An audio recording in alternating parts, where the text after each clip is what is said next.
Tervehdys, salom kaikille yhdessä ja erikseen ja hyvää päivää, huomenta, iltaa, milloin sit satutkin tämän äärelle tulemaan.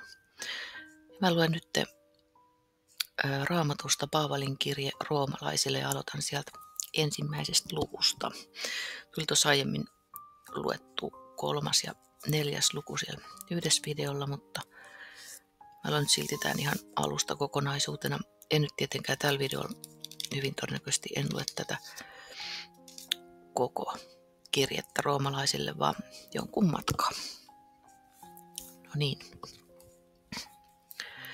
Paavali, Jeesuksen Kristuksen palvelija, kutsuttu apostoli, erotettu julistamaan Jumalan evankeliumia, jonka Jumala on edellä luvannut profeettansa kautta pyhissä kirjoituksissa, hänen pojastansa, joka lihan puolesta on syntynyt Daavidin siemenestä, ja pyhyyden hengen puolesta kuolleista nousemisen kautta asetettu Jumalan pojaksi voimassa Jeesuksessa Kristuksesta, meidän Herrastamme, jonka kautta me olemme saaneet armon ja apostolin viran, että syntyisi uskon kuuliaisuus hänen nimeänsä kohtaan kaikissa pakanakansoissa, joihin tekin Jeesuksen Kristuksen kutsumat kuulutte, kaikille Roomassa oleville Jumalan rakkaille kutsutuille pyhille, armo teille ja rauha Jumalalta, meidän Isältämme ja Herralta Jeesukselta Kristukselta.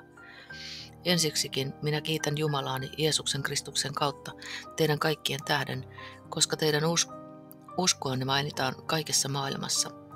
Sillä Jumala, jota minä hengessäni palvelen, julistaen hänen poikansa evankeliumia, on minun todistajani, kuinka minä teitä lakkaamatta muistan, aina rukouksissani anoen, että minä jo vihdoin, jos Jumala tahtoo, pääsisin tulemaan teidän tykönne. Sillä minä ikävöitsen teitä nähdä, voidakseni antaa teille jonkun hengellisen lahjan, että te vahvistuisitte. Se on, että me yhdessä ollessamme virkistyisimme yhteisestä uskostamme teidän ja minun, ja minähän tahdon, veljet, teiltä salata, että jo monesti olen päättänyt tulla teidän tykönne, saadakseni jonkin hedelmän teidänkin keskuudestanne, niin kuin muidenkin pakanain, mutta olen ollut estetty tähän saakka.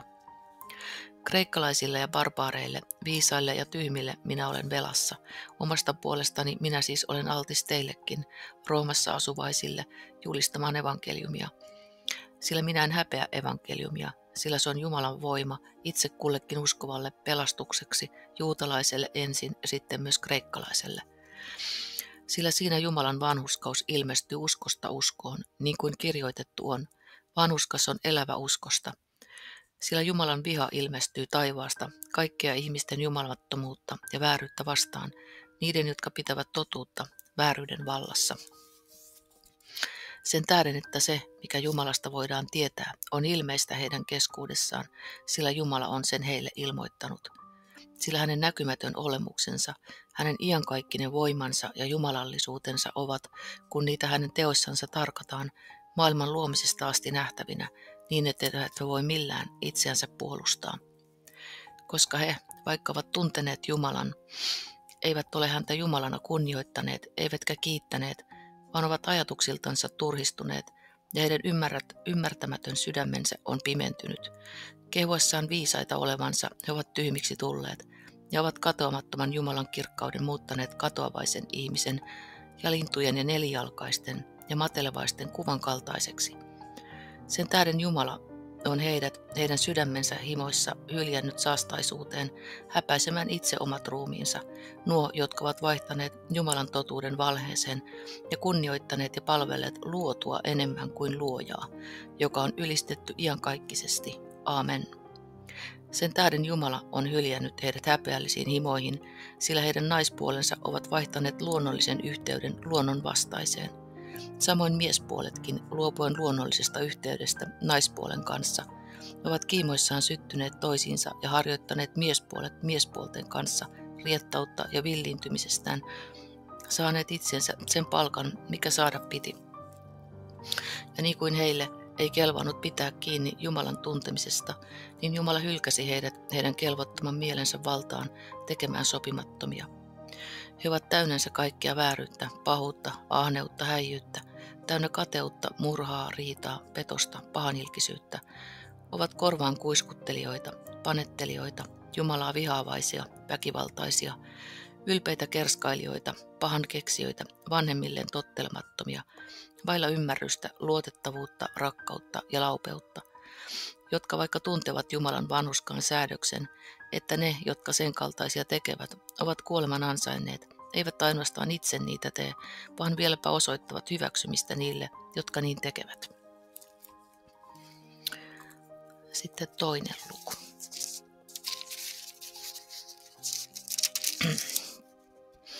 Sen tähden sinä, oi ihminen, et voi millään itseäsi puolustaa, olitpa kuka hyvänsä, joka tuomitset. Sillä mistä toista tuomitset, siihen sinä itsesi syypääksi tuomitset, koska sinä, joka tuomitset, teet samoja tekoja. Ja me tiedämme, että Jumalan tuomio on totuuden mukainen niille, jotka sen kaltaisia tekevät. Vai luuletko, ihminen, sinä, joka tuomitset niitä, jotka sen kaltaisia tekevät, ja itse samoja teet, että sinä vältät Jumalan tuomion? Vai halveksitko hänen hyvyytensä ja kärsivällisyytensä ja pitkämielisyytensä runsautta, etkä tiedä, että Jumalan hyvyys vetää sinua parannukseen? Kovuudellasi ja sydämesi katumattomuudella sinä kartot päällesi vihan ja Jumalan vanhurskaan tuomion ilmestymisen päiväksi, hänen, joka antaa kullekin hänen tekojensa mukaan. Niille, jotka hyvässä työssä kestävinä etsivät kirkkautta ja kunniaa ja katoamattomuutta iankaikkisen elämän, mutta niiden osaksi, jotka ovat itsekkäitä, eivätkä tottele totuutta, vaan tottelevat vääryyttä, tulee viha ja kiivastus. Tuska ja ahdistus jokaisen ihmisen sielulle, joka pahaa tekee, juutalaisen ensin, sitten myös kreikkalaisen. Mutta kirkkaus ja kunnia ja rauha jokaiselle, joka tekee sitä, mikä hyvä on, juutalaiselle ensin, sitten myös kreikkalaiselle. Sillä Jumala ei katso henkilöön. Sillä kaikki, jotka ilman lakia ovat syntiä tehneet, ne myös ilman lakia hukkuvat. Ja kaikki, jotka lain alaisina ovat syntiä tehneet, ne lain mukaan tuomitaan. Sillä eivät lain kuulijat ole vanhurskaita Jumalan edessä, vaan lain noudattajat vanhurskautetaan. Sillä kun pakanat, joilla ei lakia ole, luonnostansa tekevät, mitä laki vaatii, niin he, vaikka heillä ei lakia ole, ovat itse itsellensä laki ja osoittavat, että lain teot ovat kirjoitetut heidän sydämiinsä, kun heidän omatuntonsa myötä todistaa ja heidän ajatuksensa keskenään syyttävät tai myös puolustavat heitä. Sinä päivänä, jona Jumala on tuomitseva ihmisten salaisuudet Kristuksen Jeesuksen kautta minun evankeliumini mukaan. Mutta jos sinä kutsut itseäsi juutalaiseksi ja luotat lakiin ja Jumalaan sinun kerskauksesi ja tunnet hänen tahtonsa ja opetettuna laissa tutkit, mikä parasta on, ja luulet kykeneväsi olemaan sokeain taluttaja, pimeydessä olevien valkeus, ymmärtämättömien kasvattaja, alaikäisten opettaja, sinun kun laissa on tiedon ja totuuden muoto, niin sinäkö, joka toista opetat, et itseäsi opeta, joka julistat, ettei saa varastaa, itse varastat, joka sanot, ettei saa tehdä huorin, itse teet huorin, joka kaavistut epäjumalia, kuitenkin olet temppelin ryöstäjä, joka laista kerskaat, häväiset lain rikkomisella Jumalaa. Sillä teidän tähtenne, Jumalan nimi, tulee pilkatuksi pakanain seassa, niin kuin kirjoitettu on. Ympärileikkaus kyllä on hyödyllinen, jos sinä lakia noudatat, mutta jos olet lain rikkoja, niin sinun ympärileikkauksesi on tullut ympärileikkaamattomuudeksi. Jos siis ympärileikkaamaton noudattaa lain säädöksiä, eikö hänen ympärileikkaamattomuutensa ole luettava ympärileikkaukseksi? Ja luonnostaan ympärileikkaamaton, joka täyttää lain, on tuomitseva sinut, joka lain kirjaiminesi ja ympärileikkauksinesi olet lainrikkoja. Sillä ei se ole juutalainen, joka vain ulkonaisesti on juutalainen, eikä ympärileikkaus se, joka ulkonaisesti lihassa tapahtuu, vaan se on juutalainen, joka sisäisesti on juutalainen, ja oikea ympärileikkaus on sydämen ympärileikkaus, hengessä, ei kirjaimessa, ja hän saa kiitoksensa ei ihmisiltä, vaan Jumalalta. 3. luku. Mitä etuuksia on siis juutalaisilla, tai mitä hyötyä ympärileikkauksesta? Paljonkin, kaikin tavoin, ennen kaikkea se, että heille on uskottu, mitä Jumala on puhunut. Mutta kuinka, jos jotkut ovat olleet epäuskoisia, ei kaiketi heidän epäuskonsa ole Jumalan uskollisuutta tyhjäksi tekevä? Pois se, olkoon Jumala totinen, mutta jokainen ihminen valhettelija, niin kuin kirjoitettu on, että sinut havaittaisiin vanhurskaaksi sanoissasi, ja että voittaisit, kun sinun kanssasi oikeutta käydään. Mutta jos meidän vääryytemme tuo ilmi Jumalan vanhurskauden, mitä me siihen sanomme? Ei kaiketi Jumala ole väärä, kun hän rankaisee vihassansa, minä puhun ihmisten tavalla. Pois se, sillä kuinka Jumala silloin voisi tuomita maailman. Sillä jos Jumalan totuus tulee minun valheeni kautta selvemmin julki hänen kirkkaudekseen, miksi sitten minutkin vielä syntisenä tuomitaan? Ja miksi emme tekisi, niin kuin herjaten syyttävät meidän tekevän, ja niin kuin muutamat väittävät meidän sanovan, tehkäämme pahaa, että siitä hyvää tulisi. Niiden tuomio on oikea. Miten siis on? Olemmeko me parempia? Emme suinkaan. Mehän olemme edellä osoittaneet, että kaikki, niin hyvin juutalaiset kuin kreikkalaiset, ovat synnin alla. Niin kuin kirjoitettu on, ei ole ketään vanhurskasta, ei ainoatakaan. Ei ole ketään ymmärtäväistä, ei ketään, joka etsii Jumalaa. Kaikki ovat poikenneet pois, kaikki tyynni, kelvottomiksi käyneet. Ei ole ketään, joka tekee sitä, mikä hyvä on, ei yhden yhtäkään. Heidän kurkkunsa on avoin hauta ja kielellänsä he pettävät. Kyykäärmeen myrkkyä on heidän huultensa alla. Heidän suunsa on täynnä kirousta ja katkeruutta. Heidän jalkansa ovat nopeat vuodattamaan verta. Hävitys ja kurjuus on heidän teillänsä. Ja rauhan tietä he eivät tunne. Ei ole Jumalan pelko heidän silmänsä edessä. Mutta me tiedämme, että kaiken, minkä laki sanoo, sen se puhuu lainalaisille, että jokainen suu tukittaisiin ja koko maailma tulisi syylliseksi Jumalan edessä. Sen tähden, ettei mikään liha tule hänen edessään vanhurskaaksi lain teoista, sillä lain kautta tulee synnintunto. Mutta nyt Jumalan vanhurskaus, josta laki ja profeetat todistavat, on ilmoitettu ilman lakia.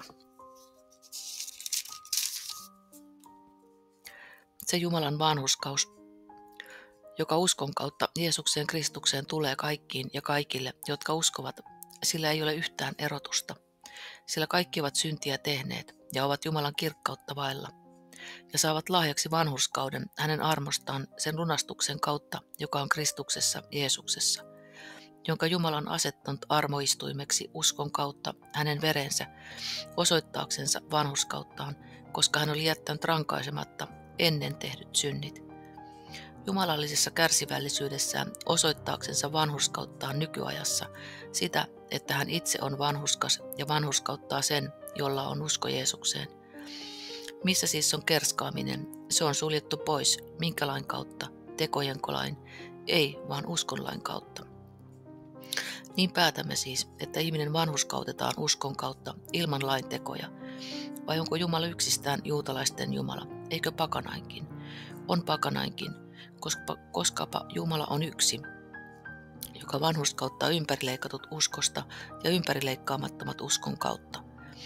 Teemmekö siis lain mitättömäksi uskon kautta? Pois se, vaan me vahvistamme lain. 4. luku. Mitä me siis sanomme esi-isämme Abrahamin saavuttaneen lihan mukaan? Sillä jos Abraham on teoista vanhurskautettu, on hänellä kerskaamista, mutta ei Jumalan edessä. Sillä mitä Raamattu sanoo? Abraham uskoi Jumalaa ja se luettiin hänelle vanhurskaudeksi. Mutta töitä tekevälle ei lueta palkkaa armosta, vaan ansiosta. Mutta joka ei töitä tee, vaan uskoo häneen, joka vanhurskauttaa jumalattoman, sillä luetaan hänen uskonsa vanhurskaudeksi. Niin kuin myös Daavid ylistää autuaksi sitä ihmistä, jolle Jumala lukee vanhurskauden ilman tekoja. Autuaat ne, joiden rikokset ovat anteeksi annetut ja joiden synnit ovat peitetyt. Autuas se mies, jolle Herra ei lue syntiä. Koskeeko sitten tämä autuaksi ylistäminen ainoastaan ympärileikattuja, vai eikö ympärileikkaamattomiakin? Sanommehan, Abrahamille luettiin usko vanhurskaudeksi. Kuinka sitten siksi luettiin? Hänen ollessaanko ympärileikattuna vai ympärileikkaamattonna? Ei ympärileikattuna, vaan ympärileikkaamattonna. Ja hän sai ympärileikkauksen merkin sen uskon vanhurskauden sinetiksi, joka hänellä oli ympärileikkaamattonna, että hänestä tulisi kaikkien isä, jotka ympärileikkaamattomina uskovat, niin että vanhurskaus heillekin luettaisiin. ja että hänestä tulisi myöskin ympärileikattujen isä, niiden, jotka eivät ainoastaan ole ympärileikattuja, vaan myös vaeltavat sen uskon jälkiä, mikä meidän isällämme, Abrahamilla, oli jo ympärileikkaamattonna. Sillä se lupaus, että Abraham oli perivä maailmaan, ei tullut hänelle eikä hänen siemenelleen lain kautta, vaan uskon vanhurskauden kautta. Sillä jos ne, jotka pitäytyvät lakiin, ovat perillisiä, niin usko on tyhjäksi tehty ja lupaus käynyt mitättömäksi. Sillä laki saa aikaan vihaa, mutta missä lakia ei ole, siellä ei ole rikkomustakaan. Sen tähden se on uskosta, että se olisi armosta, että lupaus pysyisi lujana kaikelle siemenelle, ei ainoastaan sille, joka pitäytyy lakiin, vaan myös sille, jolla on Abrahamin usko, hänen, joka on meidän kaikkien isä. Niin kuin kirjoitettu on, monen kansan isäksi minä olen sinut asettanut, sen Jumalan edessä, johon hän uskoi, joka kuolleet eläviksi tekee ja kutsuu olemattomat ikään kuin ne olisivat. Ja Abraham toivoi, vaikka ei toivoa ollut, ja uskoi tulemansa monen kansan isäksi, tämän sanan mukaan, niin on sinun jälkeläistesi luku oleva, eikä hän heikontunut uskossansa, vaikka näki, että hänen ruumiinsa oli kuolettunut, sillä hän oli jo noin 100-vuotias, ja että Saaran kohtu oli kuolettunut.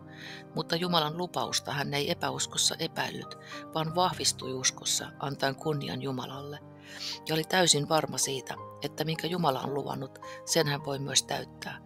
Sen tähden se luettiinkin hänelle vanhurskaudeksi. Mutta ei ainoastaan hänen tähtensä ole kirjoitettu, että se hänelle luettiin, vaan myös meidän tähtemme, joille se on luettava, kun uskomme häneen, kun kuolleista herätti Jeesuksen, meidän Herramme, joka on alttiiksi annettu meidän rikostemme tähden ja kuolleista herätetty meidän vanhurskauttamisemme tähden.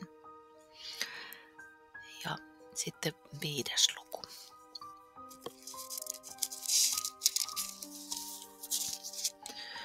Koska me siis olemme uskosta vanhurskaiksi tulleet, niin meillä on rauha Jumalan kanssa meidän Herramme Jeesuksen Kristuksen kautta, jonka kautta myös olemme uskossa saaneet pääsyn tähän armoon, jossa me nyt olemme, ja meidän kerskauksemme on Jumalan kirkkauden toivo, eikä ainoastaan se, vaan meidän kerskauksenamme ovat myös ahdistukset, sillä me tiedämme, että ahdistus saa aikaan kärsivällisyyttä, mutta kärsivällisyys koettelemuksen kestämistä ja koettelemuksen kestäminen toivoa.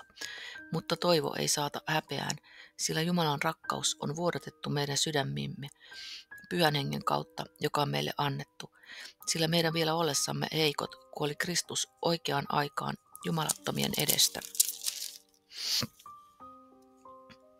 Tuskipa kukaan käy kuolemaan jonkun vanhurskaan edestä, hyvän edestä, joku mahdollisesti uskaltaa kuolla, mutta Jumala osoittaa rakkautensa meitä kohtaan siinä, että Kristus, kun me vielä olimme syntisiä, kuoli meidän edestämme. Paljon ennemmin me siis nyt, kun olemme vanhurskautetut hänen veressään, pelastumme hänen kauttansa vihasta. Sillä jos me silloin, kun vielä olimme Jumalan vihollisia, tulimme sovitetuiksi hänen kanssaan, hänen poikansa kuoleman kautta, paljon ennemmin me pelastumme hänen elämänsä kautta nyt, kun olemme sovitetut. Emmekä ainoastaan sovitetut, vaan vieläpä on Jumala meidän kerskauksemme, meidän Herramme Jeesuksen Kristuksen kautta, jonka kautta me nyt olemme sovituksen saaneet. Sen tähden, niin kuin yhden ihmisen kautta synti tuli maailmaan ja synnin kautta kuolema, niin kuolema on tullut kaikkien ihmisten osaksi, koska kaikki ovat syntiä tehneet. Sillä jo ennen lakiakin oli synti maailmassa, mutta syntiä ei lueta, missä lakia ei ole. Kuitenkin kuolema hallitsi Aadamista Moosekseen asti niitäkin, jotka eivät olleet syntiä tehneet samankaltaisella rikkomuksella kuin Aadam, joka on sen esikuva, joka oli tuleva. Mutta armolahjan laita ei ole sama kuin lankeemuksen, sillä joskin yhden lankeemuksesta monet ovat kuolleet, niin paljon enemmän on Jumalan armo ja lahja yhden ihmisen Jeesuksen Kristuksen armon kautta ylenpalttisesti tullut monien osaksi. Eikä lahjan laita ole niin kuin on sen, mikä tuli yhden synnintekijän kautta, sillä tuomio tuli yhdestä ihmisestä kadotukseksi, mutta armolahja tulee monesta rikkomuksesta vanhurskauttamiseksi.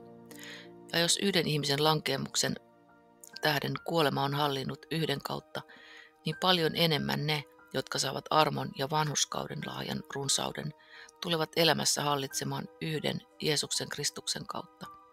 Niinpä siis, samoin kuin yhden ihmisen lankeemus on koitunut kaikille ihmisille kadotukseksi, niin myös yhden ihmisen vanhurskauden teko koituu kaikille ihmisille elämän vanhurskauttamiseksi. Sillä niin kuin yhden ihmisen tottelemattomuuden kautta monet ovat joutuneet syntiseksi, niin myös yhden kuuliaisuuden kautta monet tulevat vanhurskaiksi. Mutta laki tuli väliin, että rikkomus suureksi tulisi, mutta missä synti on suureksi tullut, siinä armo on tullut ylenpalttiseksi. Että niin kuin synti on hallinnut kuolemassa, samoin armokin hallitsisi vanhurskauden kautta iankaikkaiseksi elämäksi, Jeesuksen Kristuksen, meidän Herramme kautta. 6. luku. Mitä siis sanomme? Onko meidän pysyttävä synnissä, että armo suureksi tulisi? Pois se. Me, jotka olemme kuolleet pois synnistä, kuinka me vielä eläisimme siinä? Vai ettekö tiedä, että me kaikki, jotka olemme kastetut Kristuksen Jeesuksen, olemme hänen kuolemansa kastetut? Niin olemme siis yhdessä hänen kanssaan haudatut kasteen kautta kuolemaan, että niin kuin Kristus herätettiin kuolleista Isän kirkkauden kautta, samoin pitää meidänkin uudessa elämässä vaeltaman.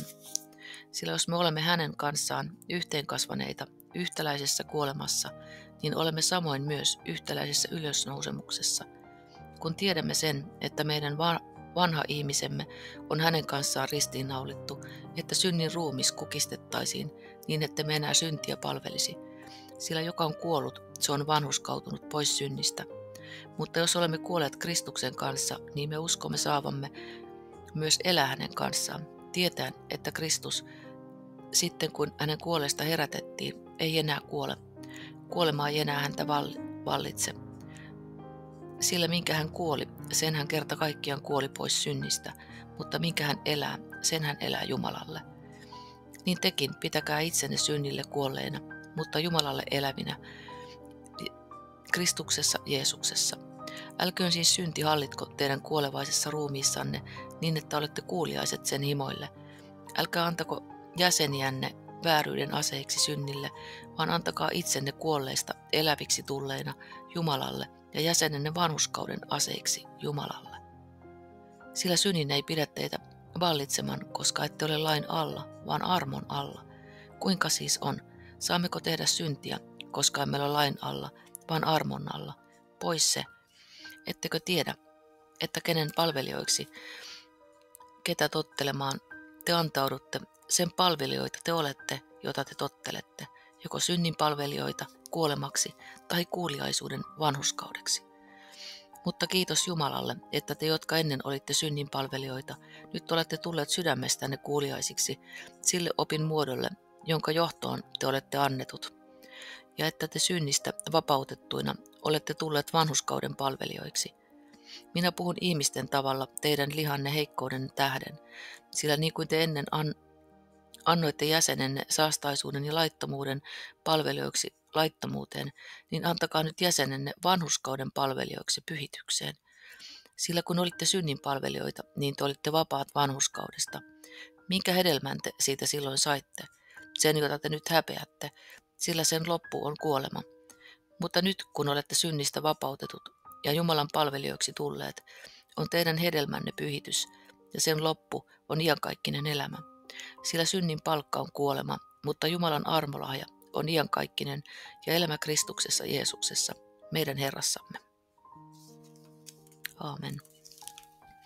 Eli mä luen nyt nämä 6 ensimmäistä lukua tällä kertaa ja jatkan sitten seuraavassa siitä eteenpäin taas. Kiitoksia mukanaolosta ja oikein hyvää illan, päivän, aamun, yön jatkoa, milloin sitten olet kuunnellutkin. Ja Jumalan siunausta kaikille ja kaikkea muutakin hyvää. Kiitos ja näkemiin ja moi moi!